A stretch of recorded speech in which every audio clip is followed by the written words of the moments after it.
स्वागत है आप सबका हमारे चैनल दी अपिक रीडर में। चाणक्य नीति, पुत्र के प्रति कर्तव्य, स्वाध्याय, आसक्ति विष है और विनाश का कारण, भाग 13। दूसरा अध्याय, पुत्र के प्रति कर्तव्य। पुत्राश्च विविधैः शीलर्नियोज्याः सत्तम बुधैः नीतिज्ञाः शील संपन्ना भवन्ति कुलपूजिता है। आचार्य चाणक्य यहाँ पुत्र के संबंध में उपदेश करते हुए कहते हैं कि बुद्धिमान लोगों का कर्तव्य है कि पुत्र को सदा अनेक प्रकार से सदाचार की शिक्षा दें। नीतिज्ञ सदाचारी पुत्र ही कुल में पूजे जाते हैं। अर्थात पिता का सबसे बड़ा कर्तव्य है कि पुत्र को अच्छी शिक्षा दे। शिक्षा केवल विद्यालय में ही नहीं होती। अच्छे आचरण की, व्यवहार की शिक्षा देना पिता का पावन कर्तव्य है। अच्छे आचरण वाले पुत्र ही अपने कुल का नाम ऊंचा करते हैं। नीतिज्ञ और शील संपन्न पुत्र ही कुल में सम्मान पाते हैं। नेतागण कहा करते हैं कि आज के युवा ही कल के नागरिक हैं। वही देश के भविष्य हैं, तो उनकी सही भविष्य बनाने की दिशा में सही कदम उठाना माता पिता और समाज का परम कर्तव्य है। माता शत्रुः पिता वैरी येन बालो न पाठितः न शोभते सभामध्ये हंस मध्ये वको यथा। यहाँ आचार्य चाणक्य की शिक्षा के बारे में माता पिता के कर्तव्य का उपदेश करते हुए कहते हैं कि बच्चे को न पढ़ाने वाली माता शत्रु तथा पिता वैरी के समान होते हैं। बिना पढ़ा व्यक्ति पढ़े लोगों के बीच में हंसों में कौवे के समान शोभा नहीं पाता।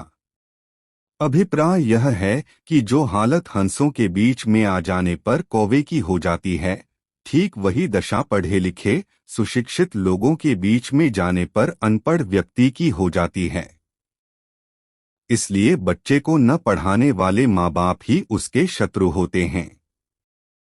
इस संबंध में आचार्य चाणक्य मानते हैं कि धन ही नहीं, शिक्षा भी व्यक्ति को आदर योग्य बनाती है और शिक्षाहीन व्यक्ति बिना पूंछ और सींग वाले पशु के समान है। लालनाद बहवो दोषास्ताड़नाद बहवो गुणा है, तस्मात् पुत्रं च शिष्यं च ताड्येन न तुलालित। आचार्य चाणक्य बालक के लालन पालन में, लाड़ प्यार के संदर्भ में उसके अनुपात और सार के बारे में उपदेश करते हुए कहते हैं कि अधिक लाड़ से अनेक दोष तथा ताड़न से गुण आते हैं। इसलिए पुत्र को और शिष्य को लालन की नहीं ताड़न की आवश्यकता होती है। अभिप्राय यह है कि अधिक लाड़ प्यार करने से बच्चे बिगड़ जाते हैं।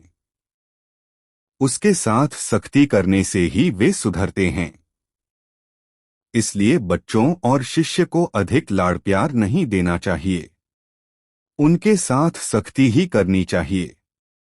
इसलिए चाणक्य का परामर्श है कि माता पिता अथवा गुरु को अपने पुत्र अथवा शिष्या इस बात के लिए ध्यान रखना चाहिए कि उसमें कोई बुरी आदतें घर न कर जाएं। उनसे बचाने के लिए उनकी ताड़ना आवश्यक है, ताकि बच्चा गुणों की ओर आकर्षित हो और दोष ग्रहण से बचे। स्वाध्याय, श्लोकेन वा तदर्धन पादेन काक्षरेण वा अवंध्य दिवसन कुर्याद दानाध्ययन कर्मभिः।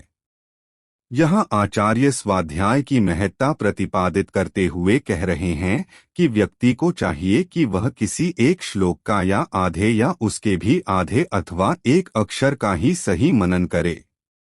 मनन, अध्ययन, दान आदि कार्य करते हुए दिन को सार्थक करना चाहिए। अभिप्राय यह है कि कम से कम जितना भी हो सके मनुष्य को अपने कल्याण के लिए मनन अवश्य करना चाहिए। मनन करना, अध्ययन करना तथा लोगों की सहायता करना मनुष्य जीवन के अनिवार्य कर्तव्य हैं।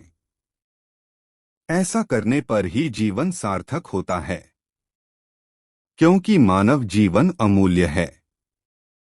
उसका एक एक दिन, एक एक क्षण अमूल्य है। उसे सफल बनाने के लिए स्वाध्याय, चिंतन, मनन एवं दान आदि सत्कर्म करते रहना चाहिए। यह जीवन का नियम ही बना लिया जाए तो सर्वोत्तम है। आसक्ति विष है।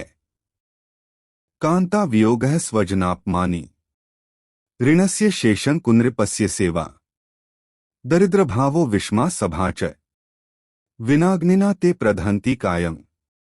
यहाँ आचार्य जीवन में त्याज्य स्थितियों पर विचार करते हुए व्यक्ति को उपदेश करते हुए कहते हैं कि प्रियतमा व पत्नी से वियोग, स्वजनों से अपमान होना, ऋण का न चुका पाना, दुष्ट राजा की सेवा, दरिद्रता और धूर्त लोगों की सभा, ये बातें बिना अग्नि के ही शरीर को जला देते हैं।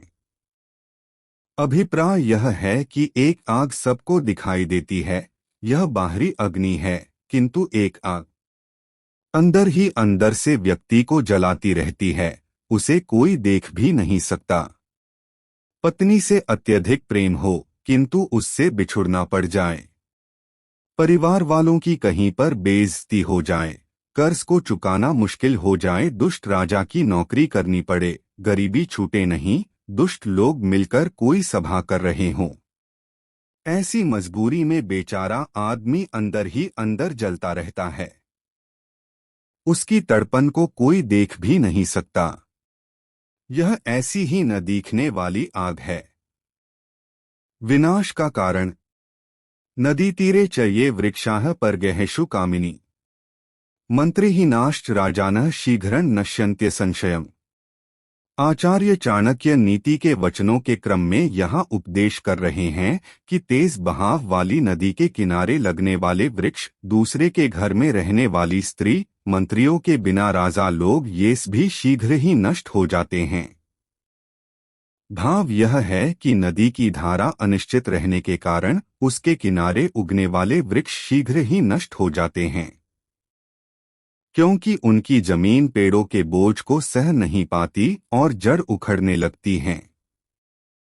उसी प्रकार दूसरे के घर गई हुई स्त्री भी चरित्र की दृष्टि से सुरक्षित नहीं रह पाती, उसका सतीत्व शंका के दायरे में आ जाता है। इस संदर्भ में किसी नीतिकार ने ही कहा है, लेखनी पुस्तिका दाराह पर हस्ते गता गता है आगता दयोंच प्रटामदिता।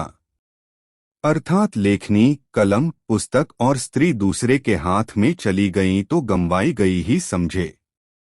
यदि दैवयोग से वापस लौट भी आई तो उनकी दशा नष्ट, भ्रष्ट और मर्दित रूप में ही होती है।